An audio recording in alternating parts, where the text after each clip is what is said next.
ये मान करके चल रहा हूँ, हाँ रिकॉर्डिंग मैंने शुरू कर दी है। ये मान करके चल रहा हूँ कि थोड़ा बहुत बेसिक आपको याद है। इस पूरे चैप्टर के लिए ना आपको ना तो सब्स्टिट्यूशन की जरूरत है इंटीग्रेशन के, ना तो किसी सब्स्टिट्यूशन की जरूरत है, ना किसी फॉर्मूले की जरूरत है। मतलब एक ही फॉर्मूला है जो हमें थ्रू आउट द चैप्टर लगाना होगा, उसके अलावा और किसी फॉर्मूले की जरूरत हमें नहीं पड़ेगी। ठीक, देखो यहाँ, एक मिनट देना, एक बच्चा और जुड़ रहा है।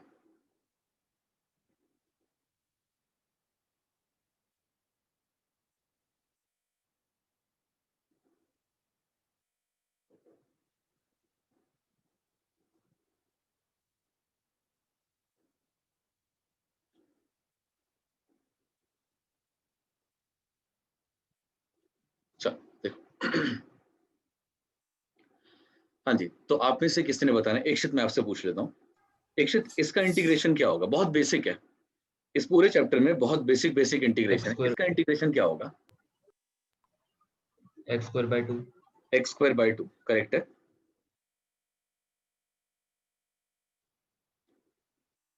नॉर्मली ये आता है ना, प्लस सी आता है साथ में। अच्छा राघव, इसका इंटीग्रेशन क्या होगा अंडर रूट एक्स का?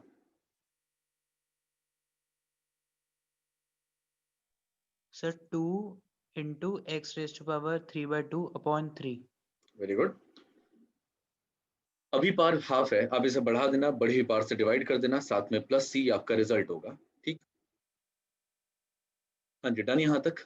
एक लास्ट बस साची आपने बताना है, अगर क्वेश्चन में गिवन हो 7, इसका इंटीग्रेशन कितना होगा? बहुत बेसिक बात है अभी बस।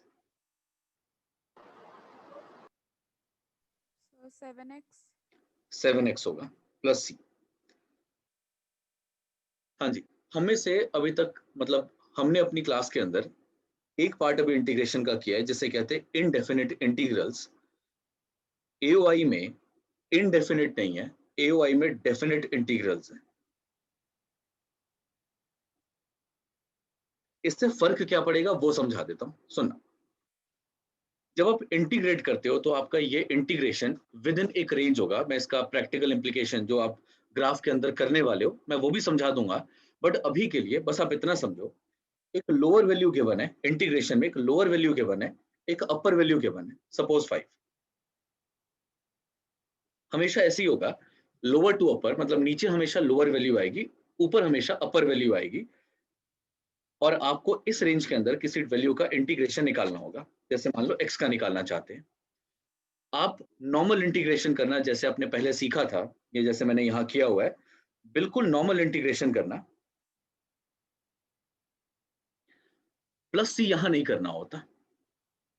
इस नॉर्मल इंटीग्रेशन में आपको एक बार अपर वैल्यू और एक बार लोअर वैल्यू प्लेस करनी होती है, बेसिकली रेंज निकालनी होती है। रेंज का फॉर्मूला हमने शायद देखा हुआ है पहले, highest value minus lowest value को रेंज कहते हैं। वही कुछ यहाँ है, एक फंक्शन आया, अब मुझे इसकी रेंज निकालनी है हाईएस्ट और लोएस्ट दोनों को लेकर के। रिजल्ट आएगा 5 square by 2 minus 0 square by 2, ये इसकी रेंज होगी 25/2। यानी जैसा हमने सीखा ना नॉर्मल इंटीग्रेशन इनडेफिनिट वाला, बिल्कुल वैसे ही स्टेप्स है। और ऐसा करने के बाद आपके पास जो ये लोअर और अपर वैल्यूज होंगी, ये उठा करके इस आंसर में प्लेस करनी है। पहले हमेशा हायर वैल्यू, फिर उसके बाद लोअर वैल्यू, और दोनों का बीच में डिफरेंस आना चाहिए, हायर माइनस लोअर, और ये रिजल्ट फाइनल आंसर में चेंज होगा। थोड़ा सा आपको डेफिनेट का आइडिया लग गया? हाँ जी, इंटीग्रेशन में कवर तो कर लेंगे। Yes sir. आपको डेफिनेट का आइडिया लग गया सबको? हाँ जी, yes sir. Yes sir. Yes sir. चल आगे बढ़ते हैं हम। नेक्स्ट,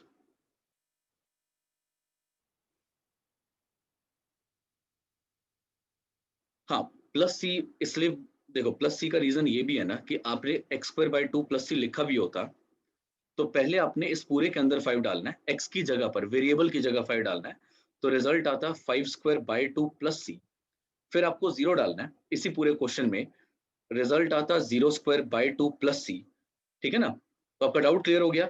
जब आप ब्रैकेट ओपन करोगे तभी तो सी कैंसिल ही होना है ना, इसलिए सीधा आप सी इग्नोर करो, बाद में कैंसिल होना है। वैल्यू प्लेस करके आंसर आ जाएगा, ठीक है, इसलिए मैंने मना कर दिया वो लिखने से। डन, डाउट क्लियर अभी? चल, और तो कुछ नहीं, ठीक है, चलो। अब टॉपिक का नाम है एप्लीकेशन ऑफ इंटीग्रेशन। बेसिकली ये टॉपिक आपको सिर्फ इतना सिखाएगा कि किस तरीके से आपने एरिया निकालना है। आई होप आपको एरिया पता होगा। कोई मुझे बताना चाहेगा एरिया होता क्या है? किस चीज को आप एरिया डिफाइन करते हो? हाँ जी, इंटीग्रेशन से जितना रिजल्ट रिलेटेड था ना वो मैंने करा दिया। एक फॉर्मूला बाकी है, वो फॉर्मूला मैं आपके साथ अभी डिस्कस करूंगा, ठीक है ना। आप मुझे सिर्फ इतना बताओ एरिया क्या होता है? सर्कल का एरिया, ट्राइंगल का एरिया, रेक्टेंगल का एरिया, एरिया क्या होता है? वेरी गुड कशिश, सही जवाब। वेरी गुड दीप्ति, बिल्कुल सही जवाब। इशिका, बिल्कुल सही जवाब। कोई बोल करके बताएगा सिंपल सिंपल बिल्कुल लेमन लैंग्वेज में एरिया क्या होता होगा? किसको बोलते एरिया? नहीं अक्षित, कहाँ 3D में पहुंच गए बच्चे? सुनो, इस लाइन का कोई एरिया, ये बताओ पहले मुझे, इस लाइन का कोई एरिया है क्या? No sir. बिल्कुल ठीक मानिक, बट डिस्टेंस बोलना ठीक नहीं। मैं आपको समझाता हूँ, चलो। इस लाइन का एरिया बिल्कुल नहीं है। अच्छा, ये दो लाइंस आ गई, क्या इसका एरिया होगा? No sir. बिल्कुल भी नहीं। No, sir. बट अगर मैं थर्ड लाइन जोड़ देता हूँ, यहाँ पर ये थर्ड लाइन आती है, तो क्या इसका एरिया होगा? Yes sir. Yes sir. बिल्कुल होगा। यानी एरिया एक रीजन है बाउंडेड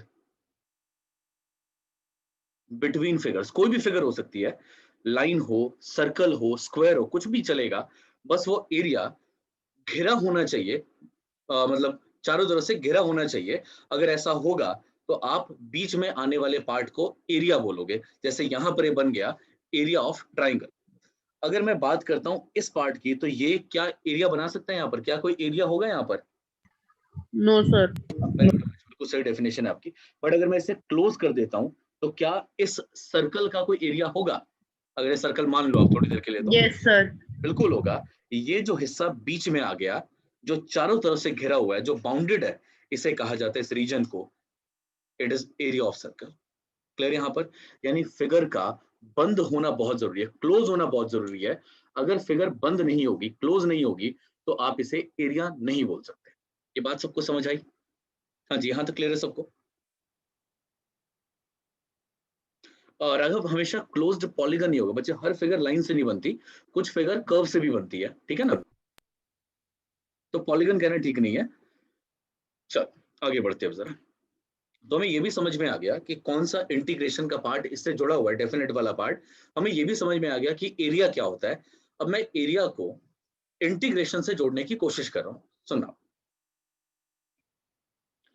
बात करते हैं एक लाइन की।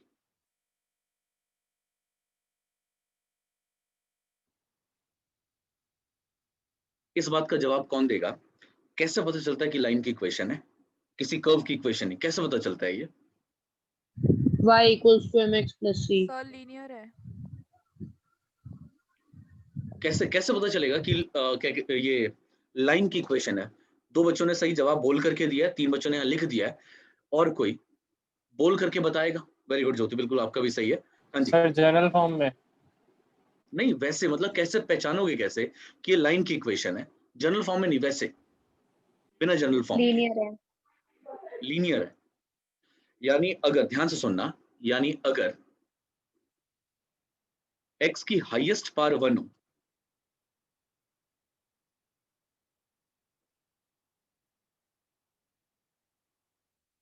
हाँ ठीक है Hrithik, ax plus B Y plus, ये जनरल फॉर्म होगी ना, वैसे बता रहा था। हाँ जी, देखो, अगर x की हाईएस्ट पावर 1 हो, y की हाईएस्ट पावर 1 हो, यानी लीनियर हो पूरी इक्वेशन, तो कहा जाएगा कि ये जो रिजल्ट है ये लाइन की इक्वेशन में कन्वर्ट होगा, यानी ये लाइन को रिप्रेजेंट करेगा। अच्छा मान लो एक का स्क्वायर कर देते हैं, एक को 1 ही लेकर के चलते हैं, क्या अभी भी ये लाइन की फॉर्म को रिप्रेजेंट करेगा? No sir. होता होगा कुछ, अभी देखेंगे no क्या sir. होता है वो देखेंगे, अभी छोड़ दो, ये जवाब मत दो कि क्या है, उस पर डिस्कशन अभी करेंगे। बट आप मुझे ये बताओ कि अगर इक्वेशन ऐसी होती x² = 4y + 5, अगर रिजल्ट कुछ ऐसा होता या y² = 4x + 5, तो क्या मैं इसे भी लाइन की इक्वेशन कह सकता हूँ कि ये भी लाइन की इक्वेशन है हमारी? No sir. बिल्कुल भी नहीं, बिल्कुल भी नहीं। जैसे ही, ध्यान से मेरी बात सुनना, जैसे ही x² हो जाता है, क्यूब हो जाता है, इवन 1 से कम हो जाता है, √x हो जाता है, यानी x की पावर हाफ हो जाती है, -1 हो जाता है, -2 हो जाता है, 1 छोड़ करके कुछ भी आ जाता है ना, वो हमेशा कर्व में चेंज होगा, कभी भी, कभी भी। y = √x, ये लाइन नहीं होती, कर्व होती है। y = x², लाइन नहीं है, कर्व है। y = 1/x, लाइन नहीं है, कर्व है। y = 1/x², ये भी लाइन नहीं है, कर्व है। यानी अगर 1 छोड़ के कुछ भी और चला गया ना, कुछ भी और चला गया, मतलब कम ज्यादा, ये हमेशा किसी ना किसी कर्व में कन्वर्ट होगा। तो आपको पहले तो लाइन समझनी है। लाइन की 3 तरह की इक्वेशंस होती हैं, दोबारा बोल रहा हूं, लाइन की 3 तरह की इक्वेशन होती है। एक ax + by = c, जैसा कि आपने लिखा है, काफी बच्चों ने लिख दिया था यहाँ पर। दूसरी equation x = m times y, x = y, x = 2y, x = half y, x = -3y, ठीक है ना, x = my, ये दूसरी इक्वेशन, या y = mx, ऐसे भी कह सकते हो आप, एक ही बात है, ठीक। और तीसरी, ये फर्स्ट है, ये सेकंड है, और ये थर्ड है, जहां पर y = सम कांस्टेंट होगा या x = सम कांस्टेंट होगा। हाँ ईशदीप, बिल्कुल मैं रिपीट करता हूँ, मेरी बात ध्यान से सुनना। बच्चे अभी तक मैंने सिर्फ इतना समझाया कि लाइन की इक्वेशन दिखती कैसी है। लाइन की इक्वेशन ये 3 तरह की होती है, और पहचानने का तरीका, 2 वेरिएबल में आपकी इक्वेशंस होंगी। अर्शदीप, 2 वेरिएबल में बच्चे इक्वेशन होगी। क्यों 2 वेरिएबल में होगी? क्योंकि आप ग्राफ पे जब रिप्रेजेंट करोगे तो आपका x वाला पार्ट भी है, आपका y वाला पार्ट भी है, तो हर इक्वेशन, चाहे वो लाइन हो चाहे कर्व हो, वो 2 वेरिएबल में होती है। तो ये तो पक्का है कि x भी आएगा, y भी आएगा। अगर x की पावर भी 1 आती है, y की पावर भी 1 आती है, तो ये हमेशा लाइन में रिप्रेजेंट होगी। अगर x की पावर 2 हो जाती है, y की पावर 1 हो जाती है, या 2 हो जाती है, 3 हो जाती है, जैसे ही 1 वाली जगह छोड़ दी पावर ने, ये कर्व के अंदर कन्वर्ट होगा, ठीक। ये पहली बात है।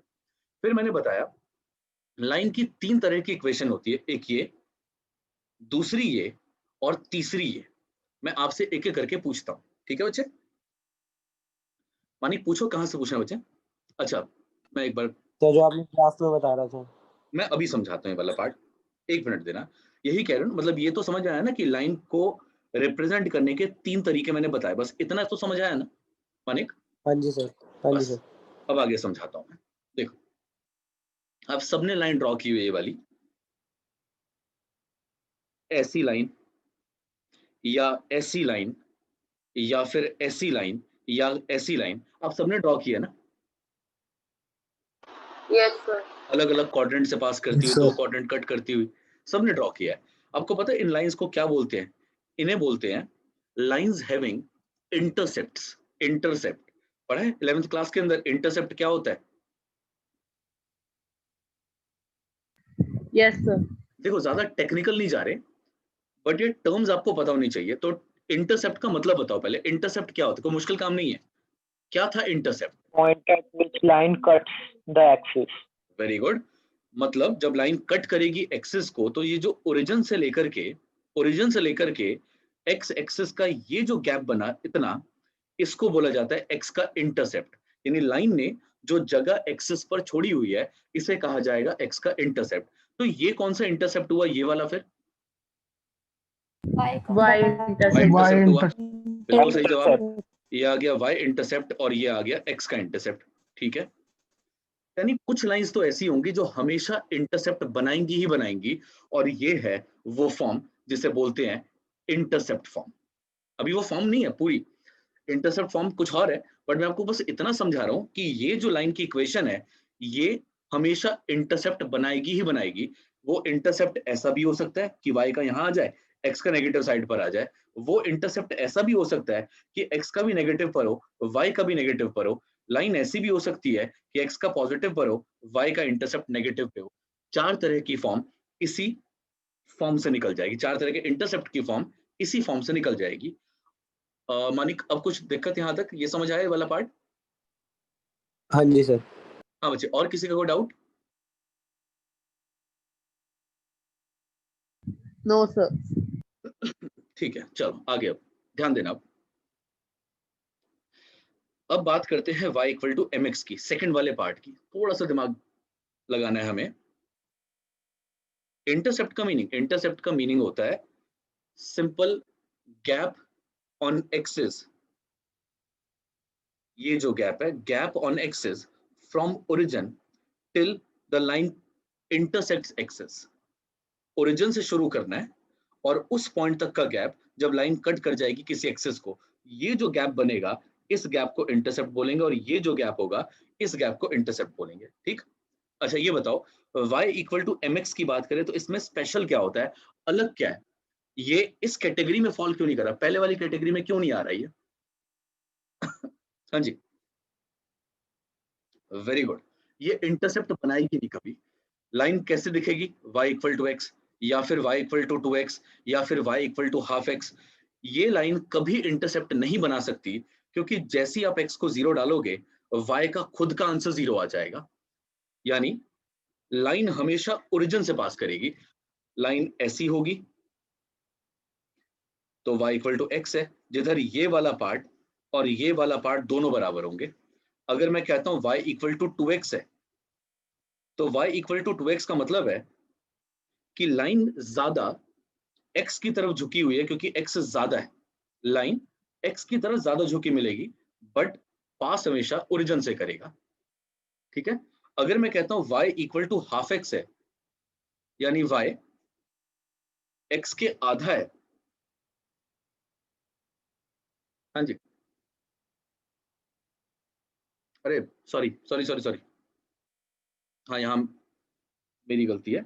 y इक्वल टू 2x में, sorry, y equal to 2x का मतलब हो गया कि y ज्यादा होगा तो लाइन ज्यादा y की तरफ जाएगी। ये पार्ट ज्यादा मतलब y की तरफ ज्यादा झुक जाएगी, तो ये पार्ट के पास हो जाएगा और इस पार्ट से x एक्सिस से थोड़ा दूर हो जाएगा। अच्छा ये बताओ, y equal to half X कैसा होगा? क्या ये ओरिजिन से पास करेगा? चेक करो जरा, x को 0 डाल करके। बिल्कुल Yes. करेगा। कैसा होगा? ज्यादा किसके पास होगा? अगर लिखा है y equal to half X है, तो ज्यादा किसके पास होगा? एक्स के पास। वाई के अब 2 आंसर आ रहे हैं। हाँ जी,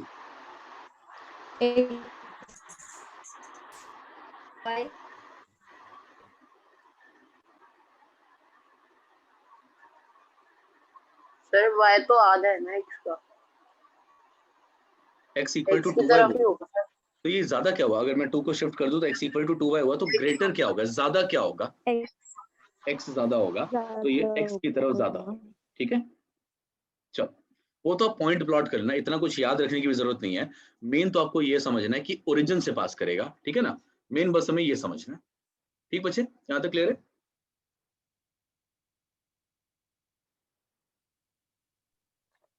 Yes, अच्छा, तीसरे वाले में क्या होगा? थर्ड वाली इक्वेशन अगर निकाले, y इक्वल टू a और y इक्वल टू b वाला part, sorry x equal to b वाला पार्ट कंसिडर करें, तो इसके अंदर अलग क्या है? पैरेलल तो सर अच्छी स्ट्रेट लाइन। लाइन। हाँ सर।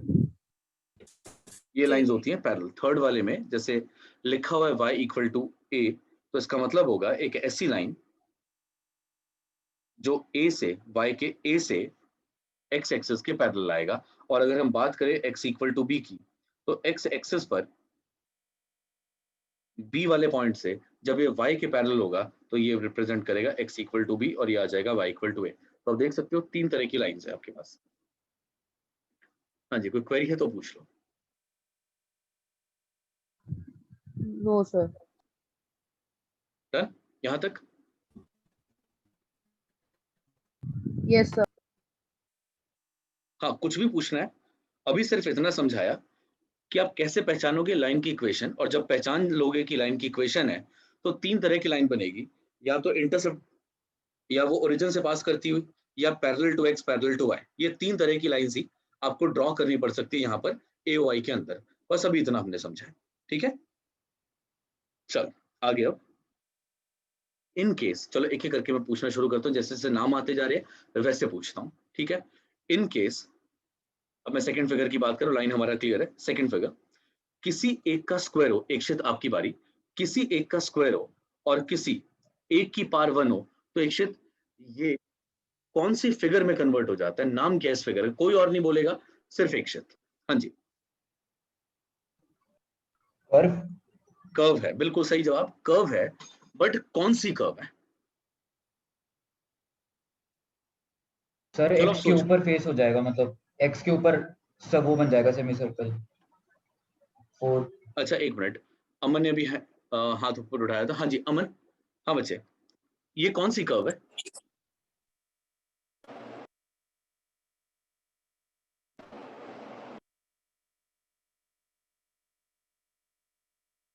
पता नहीं, मुझे तो सुनाई नहीं दिया। ऑडिबल है बाकी सबको? No sir. अमन एक बार दोबारा आप लिख दो या तो, अगर, वैसे तो मुझे सुनाई नहीं दिया बच्चे, अब टाइप कर दो।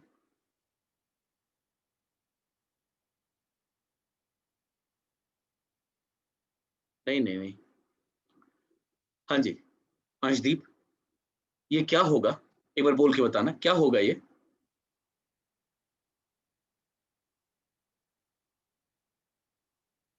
वेरी गुड, कोई बोल के बताएगा? अर्पित आपकी बारी, आप बोल के बता पाओगे कौन सी फिगर है ये कर्व तो है बट कौन सी फिगर है? पैराबोला। कोई बात नहीं, क्या है? Parabola. Parabola. Parabola. Very good, आप सबने पढ़ा हुआ है। कर्व तो है, कोई दिक्कत वाली बात नहीं, कर्व तो 100% है, क्योंकि एक का स्क्वायर हो गया और एक की पावर 1 है, देखते पता लग जाएगा ये कोई कर्व आने वाली है। बट कर्व कौन सी? तो ये कर्व है पैराबोला। कोई प्रॉब्लम वाली बात नहीं है। देखो, अगर आ जाए Y square equal to X और आपको ग्राफ बनाना हो तो आपको क्या करना है? पॉइंट ही तो डालने हैं। पॉइंट क्या डालोगे? एक्स को 0 डाल दो। एक्स को 0 डालोगे तो वाई भी 0 आएगा। एक्स को 1 डाल दो, जैसे ही एक्स को 1 डाला वाई के 2 आंसर आएंगे, +1 और -1। 1 डालने पर वाई के 2 आंसर +1 और -1। उसके बाद 4 डाल देना, वाई स्क्वायर इक्वल टू 4 पर वाई के भी 2 आंसर +2 और -2। ये जो फिगर है ये आपने देखी हुई है, क्या बोलते थे इसको? पैराबोला। पैराबोला। ये पैराबोला में आप x को नेगेटिव डाल ही नहीं सकते, इसलिए आप देखो हमेशा ये इसी तरफ, ये पैराबोला जो बनेगा ये x के पॉजिटिव साइड, मतलब फर्स्ट और फोर्थ क्वाड्रेंट के अंदर ही बन रहा है, क्योंकि आप x को नेगेटिव डाल ही नहीं सकते। सपोज आपने x को -1 डाला, ये चला जाएगा आयोटा में, जो कि पॉसिबल ही नहीं होता, रियल नंबर वाली लाइन पर पॉसिबल ही नहीं होता, इसलिए माइनस नहीं डाला जाता और आपको इसका ग्राफ यहां नहीं दिखता, ठीक है। Y square equal to X खाली एक ही जगह दिखेगा, वो एक्स के पॉजिटिव साइड पर दिखेगा। मैं आपको समझा देता हूँ, याद भी करा देता हूँ। चलो शुरू करते हैं, वापस एक बार दोबारा शुरू करते हैं, ध्यान देना। मैंने बोला अगर कभी किसी भी टर्म का स्क्वायर हो जाए और एक टर्म की पावर 1 हो, तो आपने बोलना ये कर्व है, और कर्व भी कौन सी? पैराबोला। अब याद कैसे रखेंगे? क्योंकि पैराबोला 11th क्लास के अंदर हमने पढ़ा, एक ऐसा बनता है, एक ऐसा भी बनता है, एक ऐसा बनता है और एक ऐसा बनता है। 4 तरह के तो पैराबोला है। याद कैसे रखेंगे कि कौन सा पैराबोला कौन सी साइड पर बन रहा है? तो सिंपल, जिसकी पावर छोटी हो ना, एक का स्क्वायर होना है और एक की पावर 1 होगी, जिसकी पावर 1 है मतलब जिसकी पावर छोटी है, उस एक्सिस पे पूरा पैराबोला कवर कर देना। जैसे यहाँ पर एक्स एक्सिस पर पूरा पैराबोला कवर करना पॉजिटिव है, तो पॉजिटिव साइड पर मैंने पैराबोला बना दिया। अब दूसरा देखते हैं। दूसरे पैराबोला की इक्वेशन आएगी Y square equal to -x। क्या लगता है पैराबोला में छोटा पार्ट कौन सा है? पावर किसकी कम दे रखी है? हाँ जी, एक्स की। तो किस तरफ बनना चाहिए? एक्स एक्सिस पर बनना चाहिए। पॉजिटिव एक्स पर बनाओगे या नेगेटिव एक्स पर बनाओगे? कहाँ बनाना चाहिए हमें? Negative x. नेगेटिव। अगर नेगेटिव दे रखा है, -x दे रखा है, तो नेगेटिव पर। इसमें कोई मुश्किल काम नहीं है। अब देखो, क्वेश्चन आ गया Y square equal to -x और आपको वैल्यू डाल करके आंसर निकालना है। तो आप सबसे पहले 0 डालोगे, जैसे ही 0 डालोगे ये पॉइंट आएगा। अब अगर आपने गलती से भी x को पॉजिटिव डालने का सोचा, यानी 1 डालने का सोचा, तो y स्क्वायर इक्वल टू -1 दिखेगा, जो कि एग्जिस्ट ही नहीं करता। इसलिए x के पॉजिटिव साइड पर ये पैराबोला पॉसिबल ही नहीं है। समझ पा रहे हो कि रटवा दूं सीधा? आगे सर। अगर मैं इस x की जगह -1 डालूंगा तभी तो जाकर के ये पॉजिटिव 1 होगा, और इसके दो आंसर आएंगे, +1 और -1, यानी x को -1 डाला होगा तभी तो मेरे पास 1 और -1 करके दो आंसर आए होंगे। सेम ऐसे -2 डालेंगे, -3 डालेंगे, इस तरीके से आगे बढ़ाओगे आप। ठीक है, हाँ जी, क्लियर है इतना? चलो अभी यही रिवाइज करेंगे। पहला y square equal to x और y square equal to -x, हमने ये पढ़ा। पहले तो पहचानना है ये कर्व है, और कर्व के अंदर भी कौन सी curve? Ellipse, circle, parabola, hyperbola, कौन सी कर्व है ये? पैराबोला। डन। पैराबोला में अगर y square equal to x बनाना है तो कहां बनेगा? y एक्सिस पे ना। हाँ जी, कहां बनेगा? y एक्सिस पे ना। एक्स एक्सिस जो कम होगा, जो पार वाइज कम होगा, हमेशा वहां बनेगा, x पर बनेगा, और वो भी पॉजिटिव है नेगेटिव? पॉजिटिव। ये बना दिया पॉजिटिव साइड पर। डन। आगे इधर बात करें तो नेगेटिव साइड। अच्छा, ये हो गए दो। क्या लगता है बाकी दो की इक्वेशंस? आप ही बता दो, बाकी दो की इक्वेशंस क्या लगती हैं अगर ये पैराबोला x बनाना square है is मुझे? equals to y, x square equals to -y. बिल्कुल सही बोल रहे हो। यहाँ पे एक बच्चे का आया है कि हमने तो पढ़ा था x square equal to 4ay, पढ़ा था हमने, ठीक है ना, बिल्कुल पढ़ा था। बट अब आपको मैं समझा दूं कि चाहे वो 4a की जगह पर 10 आ जाए, 24 आ जाए, 1 आ जाए, 11 आ जाए, जो मर्जी आ जाए, फिगर आपको बस ध्यान रखने फिगर बनती कैसे है। आपको एग्जैक्ट कभी बनाने नहीं होता, रफ फिगर बनानी है, बस वो आपने इनसे पहचानना है, ना कि सामने गिवन कांस्टेंट से। इसलिए वो 4a वाला पार्ट अभी मैंने इग्नोर किया है। ठीक है, चलो। हाँ जी, तो बिल्कुल सही बोला, x square equal to y। अगर मुझे पैराबोला ये वाला बनाना है तो इसकी इक्वेशन क्या होगी? x square equals to -y. -y. Very good, x square equal to -y। चलो डन, ये वाला पार्ट भी। तो चारों पैराबोला क्लियर है सबको? आप पैराबोला देख करके पहचान जाओगे ना, अगर मान लो कभी इक्वेशन आ जाए x square equal to 12y, पहचान जाओगे ना कि पैराबोला है और x एक्सिस के पॉजिटिव साइड पर बनेगा।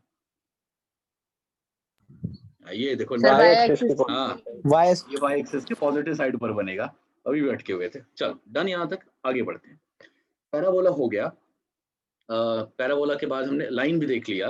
अब थर्ड कर्व की बारी आती है जिसे बोलते हैं सर्कल। सर्कल में मुश्किल काम तो नहीं था, याद है सर्कल में हमने इतना पढ़ा था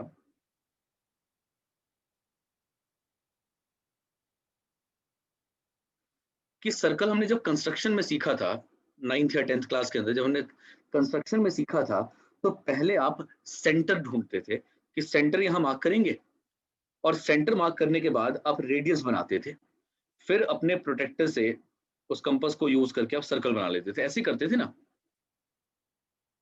ऐसे करते थे ना।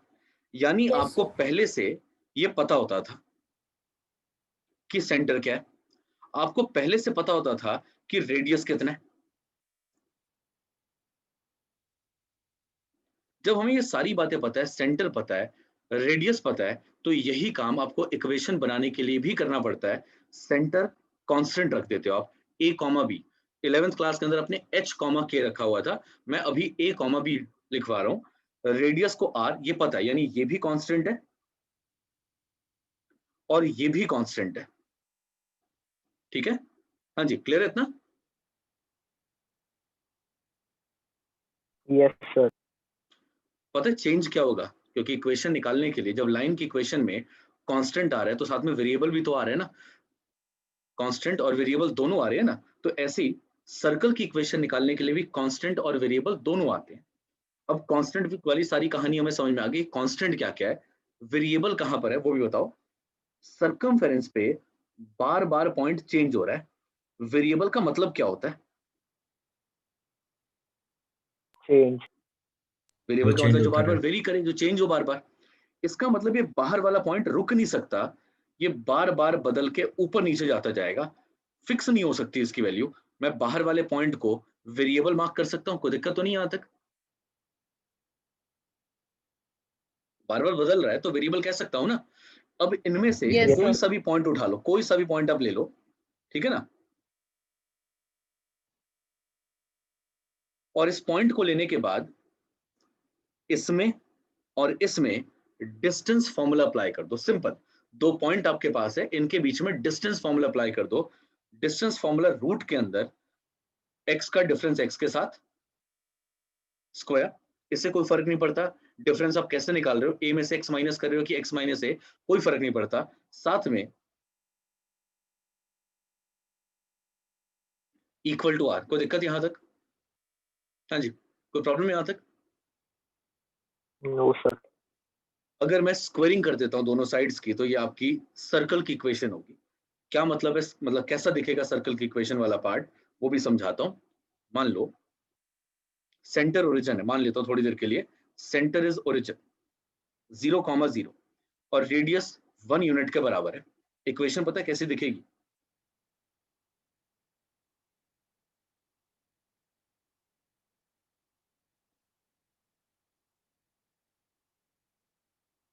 x का स्क्वायर प्लस y का square equal to 1 square. 2 minute देना बस मुझे। लाइन में और इसमें क्या डिफरेंस है, कैसे पहचानोगी? चलो वो भी छोड़ो। लाइन में और सर्कल में क्या डिफरेंस आपको नजर आ रहा है पहले तो? सर पार एक्स का, स्क्वायर है वहाँ तो पे। उसमें पावर 1 थी वेरिएबल की, इसमें 1 से ज्यादा है। बिल्कुल ठीक। वहां पार 1 थी और यहाँ पर आपको दोनों में 2 दिख रही है। पैराबोला में और इस सर्कल में क्या डिफरेंस है? पैराबोला में और इस सर्कल की इक्वेशन में क्या डिफरेंस है? एक की पार स्क्वायर थी और एक एक की की पार पार वहां लीनियर। स्क्वायर थी और एक की लीनियर थी, जबकि यहाँ पर सर्कल में दोनों ही क्वाड्रेटिक फॉर्म में दिखेंगे। दोनों का स्क्वायर होना बहुत जरूरी है। अब कितना अजीब सर्कल पेपर में ड्रॉ करने को आ सकता है वो भी समझा देता हूँ। मुझे देखो, पेपर में ड्रॉ करने के लिए हमेशा मैंने मतलब जितना ऑब्जर्व किया है चैप्टर को, या तो आपका सर्कल ऐसा बनेगा जिसके अंदर बार बार रेडियस बदल सकता है, 4 हो सकता है, रेडियस का स्क्वायर 16 हो सकता है, 9 हो सकता है। आपको ऐसे सर्कल बनाने के लिए आएंगे। तो मान लो मैं ये वाला सर्कल ड्रॉ करना चाहता हूँ, 9 वाला सर्कल ड्रॉ करना चाहता हूँ, क्या करूंगा उसके लिए?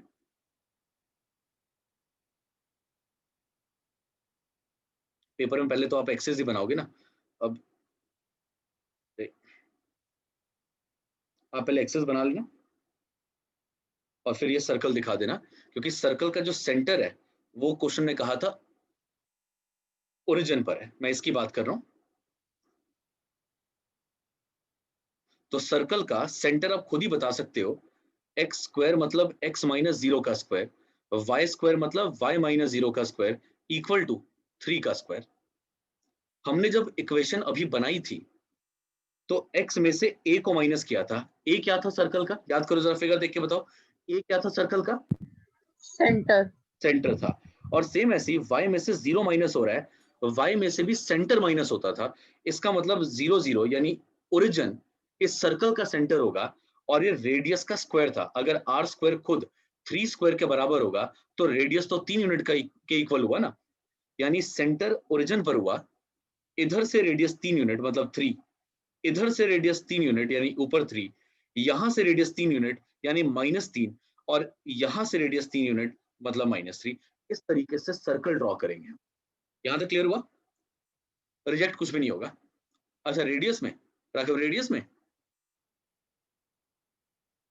हाँ हाँ बिल्कुल ठीक है। हाँ जी, फिगर समझ आई पहले कि अगर आपको पेपर में x का स्क्वायर प्लस y का स्क्वायर इक्वल टू 9 ड्रॉ करने को आ जाए तो आप आराम से सेंटर और रेडियस को लेकर के ड्रॉ कर पाओगे। कोई दिक्कत यहां तक किसी को? No sir. ठीक है, अब आगे बढ़े। और क्या देखा है, मतलब इसमें और क्या ऑब्जर्व किया है, पेपर में क्या आ सकता है? बस कोई भी और बेकार सर्कल आपको नहीं पूछा जाएगा। अब ऐसा सर्कल आपको आ सकता है जिसका सेंटर जो होगा, बताओगे इसका सेंटर कहां पर होगा, कौन सी जगह पर होगा इसका सेंटर? 1, 0. ये 1,0 किसी एक्सेस पे आता है क्या? एक्स एक्सिस एक्स एक्सेस पे आता है, बिल्कुल ठीक, ये आता है एक्स एक्सेस पे। बस यही था कि ज्यादा से ज्यादा अगर सेंटर ओरिजिन पे नहीं होगा ना, तो पेपर के अंदर जो क्वेश्चन आएगा उसका सेंटर आपको एक्स एक्सेस पर देखने को मिलेगा। अब मैं आपको ड्रॉ करके दिखाता हूं ये सर्कल कैसा बनेगा।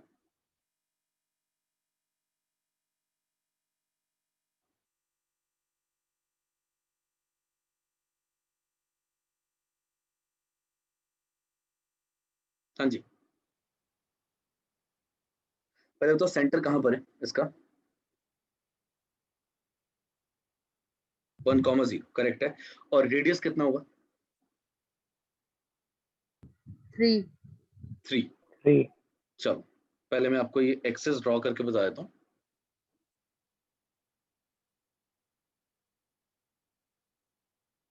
अगर सर्कल का सेंटर 1,0 पर है, ठीक, और रेडियस 3 यूनिट का है, तो 1 यूनिट, 2 यूनिट और 3 यूनिट, इधर 4 से जाएगा, ये थोड़ा सा आगे पीछे हो गया, 0, -1 और -2। ध्यान देना, अगर सर्कल का सेंटर यहां पर है, सेंटर यहां